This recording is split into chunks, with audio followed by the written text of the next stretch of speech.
I'm reading a book in Champaign. Seymour Simon's book of trains.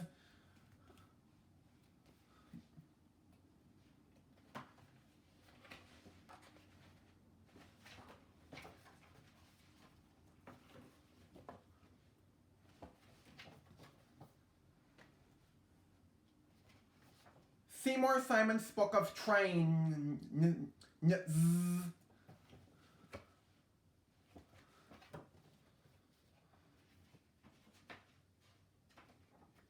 Trains made the world a different place. Before the invention of the train, long journeys took many weeks or months on foot or wagon. Trains change all that. They can carry people and heavy loads over long distances in a day or two. About 200 years ago, people and then horses were used to pull the trains. Then the steam locomotive was invented first in England and a year later in the United States. This early American steam locomotive has a cow catcher, a strong metal grill used for pushing animals or trees off the tracks.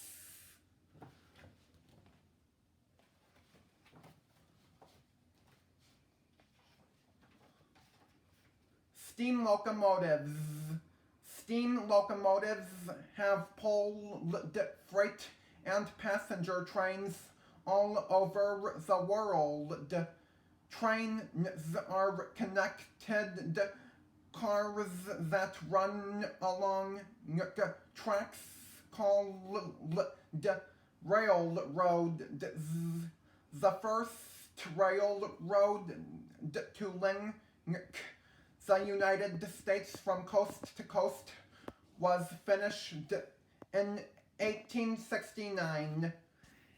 It brought the country together in a way that had never been possible before.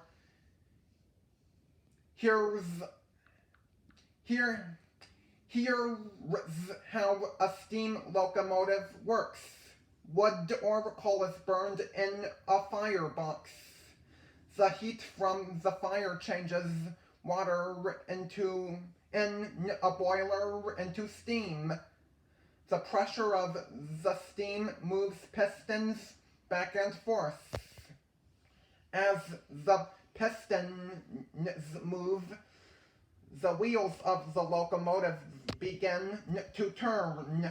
The engine gives off fiery sparks and clouds of smoke through a large chimney. Whistles blow and bells clang as the mighty machine chugs along the track.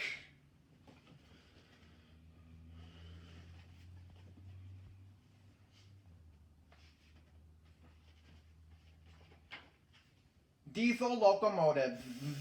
In the 1950s, diesel locomotives began replacing steam locomotives on most railroads in the United States and around the world. Diesels are faster, more powerful, and easier to fuel than steam engines. The diesel engine in a locomotive is very much like the one in a big semi-trailer truck. Diesel oil is burned inside cylinders. The pistons slide back and forth and generate electric power. The electric power turns the drive wheels and the train moves. Several diesel locomotives supply the electric power needed to pull long trains.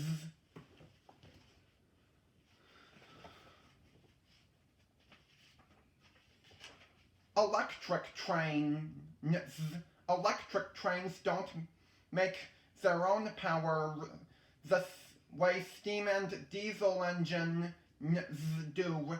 Electric trains get electric power from a third rail alongside the track or from a special overhead cable.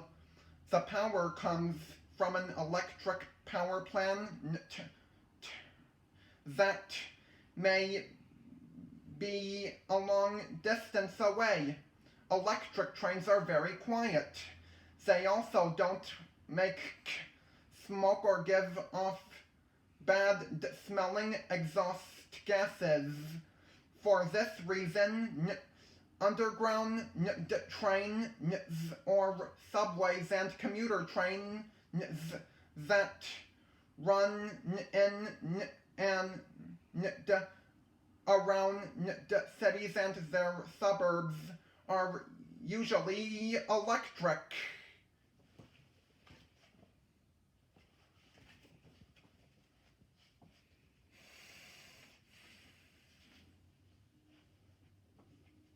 Passenger trains carry people on short or long trips. Coaches are mostly commonly found on all kinds of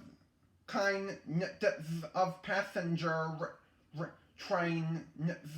Most coaches have rows of seats on each side of the car separated by a center aisle. Short distance trains such as subways and commuter trains carry as many passengers as possible in each car. Long distance trains are either electric or diesel. They have more comfortable seats, toilets, and restaurant cars. As well as observation cars so that passengers can enjoy the scenery. Some long distance trains have sleeper cars with beds so that passengers can rest at night.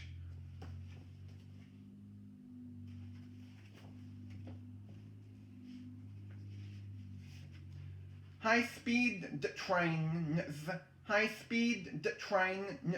are specially built to travel at speeds of 100 to 300 miles an hour. Bullet trains,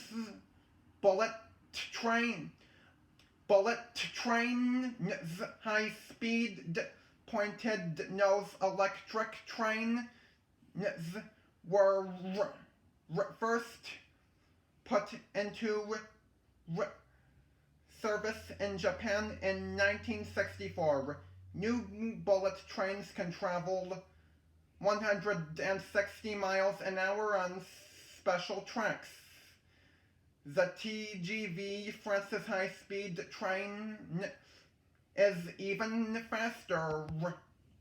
The TGV runs along high-speed tracks between 200 and 300 miles per hour, twice as fast as a racing car.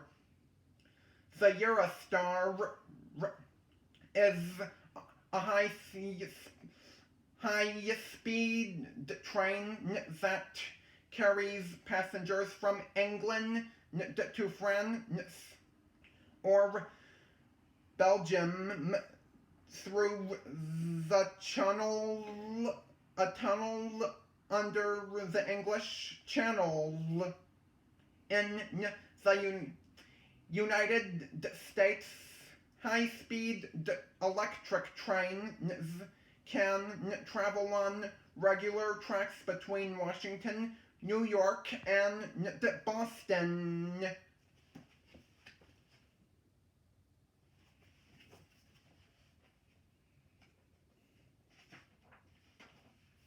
Mountain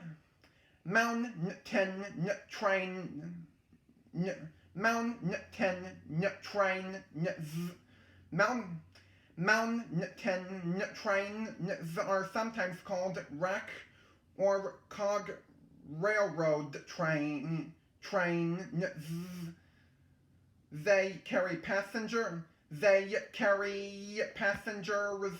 up and down the sides of steep mountains.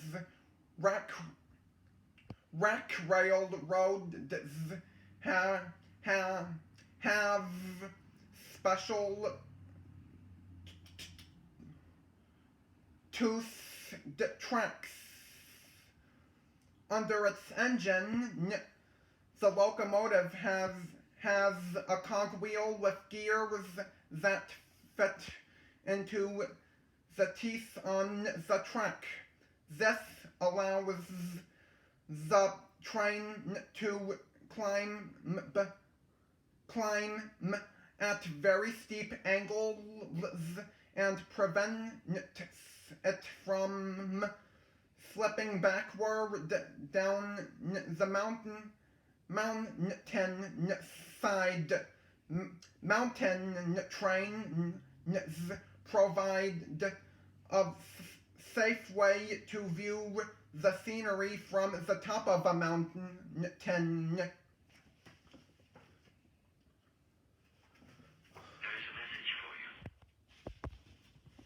Freight trains and freight yards. Almost every day of the year, hundreds of freight trains with 60 or 70 and sometimes even as many as 200 cars are on the move across the United States. They are pulled and pushed by several diesel locomotives. Some of the cars may be headed for one city, some for another, and still others for places in between. The trains stop in computerized freight yards on their way to their destinations. Freight yards are full of tracks and trains. A train pulls into a receiving area. Little switcher locomotives separate and sort out the cars. They move the cars around the yard and attach them to other locomotives. Then the newly arranged trains leave for the next stops on their journeys.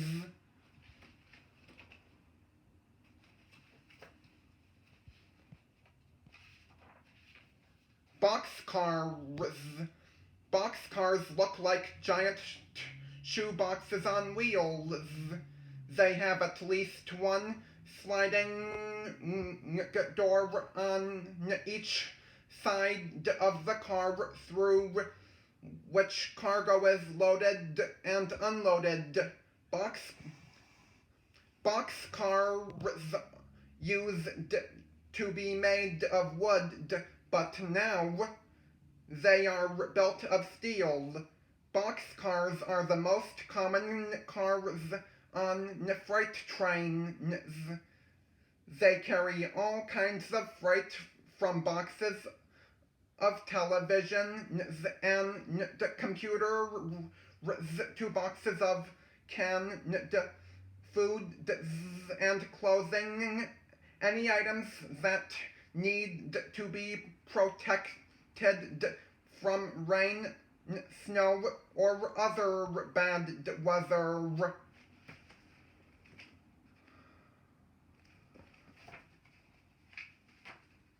Gondolas.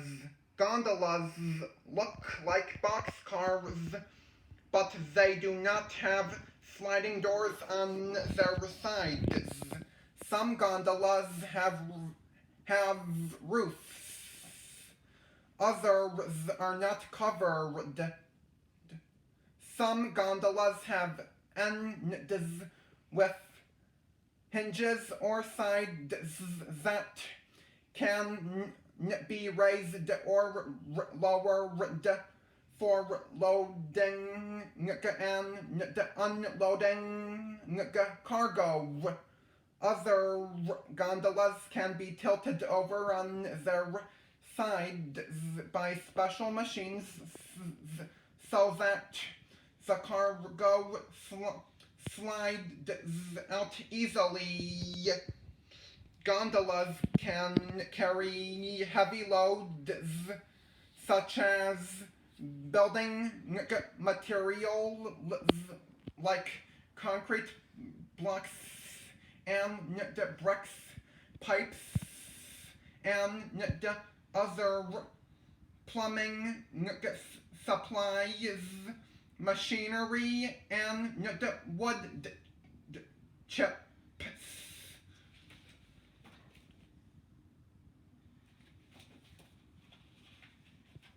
Flat cars.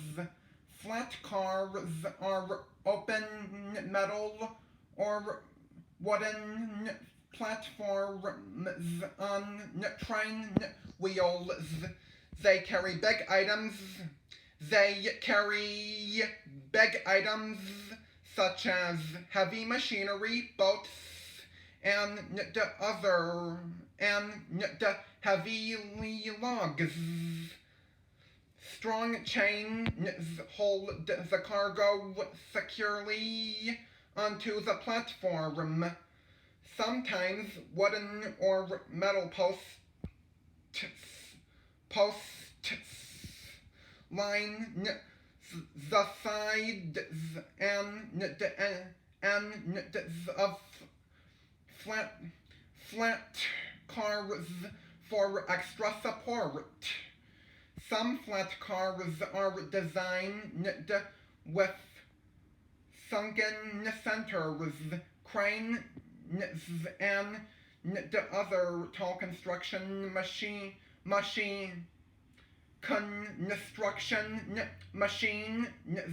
are placed in the sunken center of flat car, setting low enough so that trains can move under bridges and go through tunnels.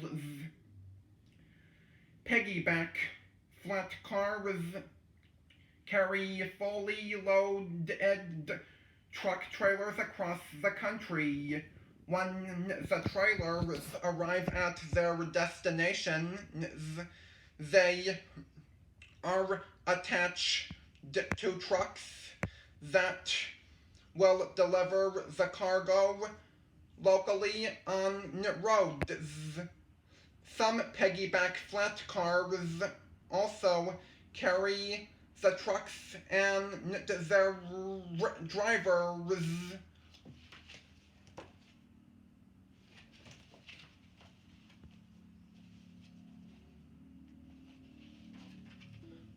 Hopper car was a hopper car. Looks like a boxcar that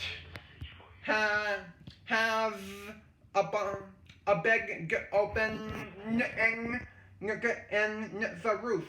It carries loose loads such as grain, coal, gravel, or sand.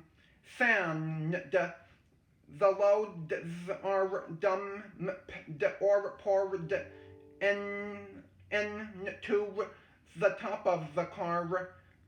The cargo is unloaded from chutes attached to the bottom of the hopper car. Hopper cars have high ends and sides that prevent the cargo from spilling.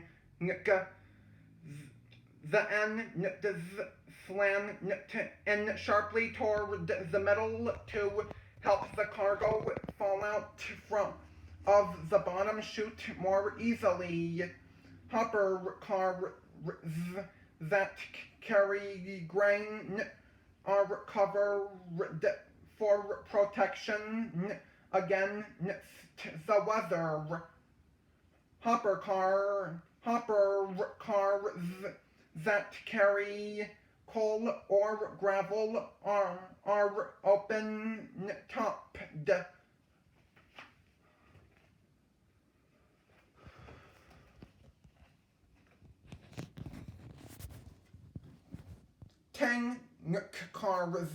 Tank cars are big steel tanks on wheels. They carry all kinds of liquids, including oil, gasoline, tar, vegetable oil, milk, orange juice, and corn syrup. Some cars have more than one tank. There are over 100 different kinds of tank cars. Milk tank cars are milk tank cars are built with a special clean lining made of glass or stainless steel. The lining keeps milk cool. Other tank cars have heating pipes that prevent heavy liquids such as tar and oil from cooling off, solidifying and sticking to the car.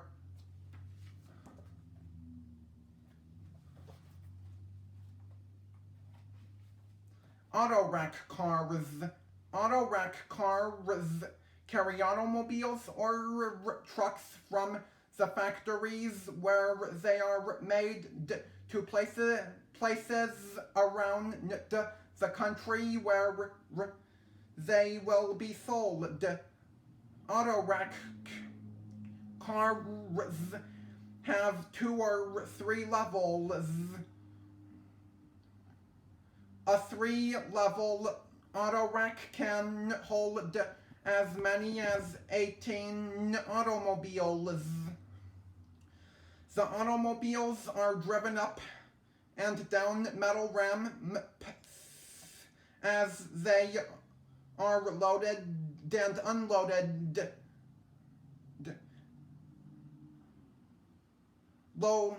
Loaded and unloaded.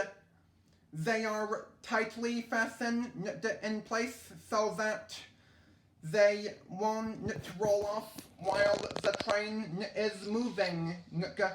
This auto-rack car is covered to protect the automobiles from bad weather and from from getting scratched.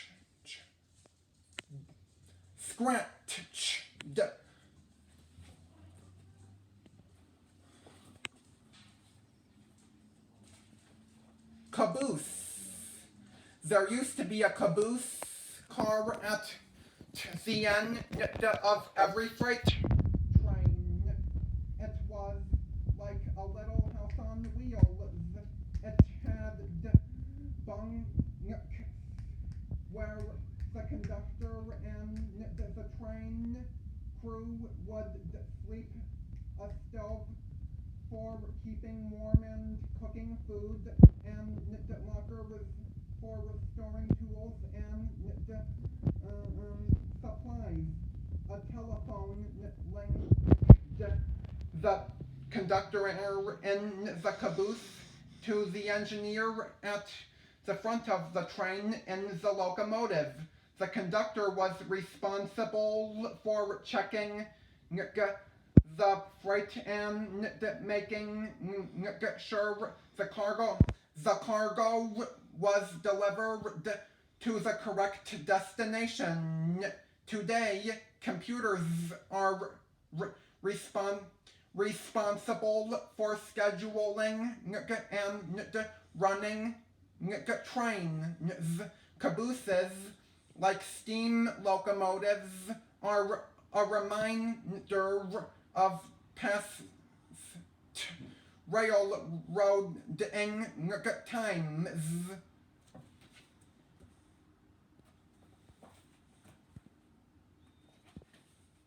Day and night trains are on the move, carrying people and freight from one place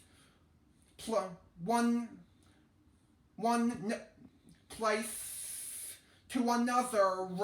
Trains bring fresh produce from farms and manufactured goods from factories to customers.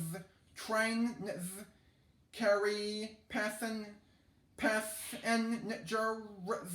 back and forth from small towns, suburbs, and the countryside to big cities. Trains link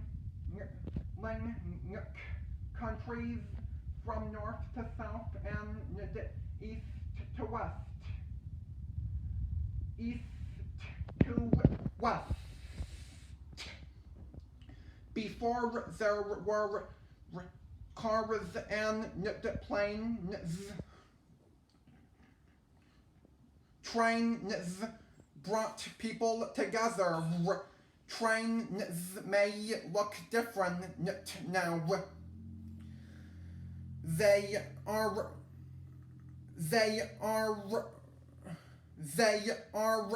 run differently,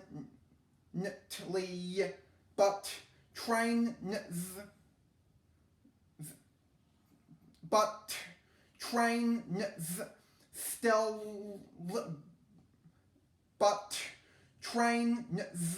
still bring people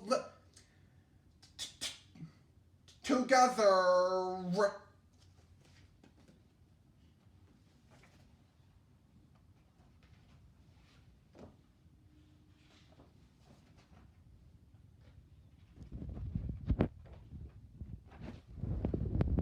The end. Yay!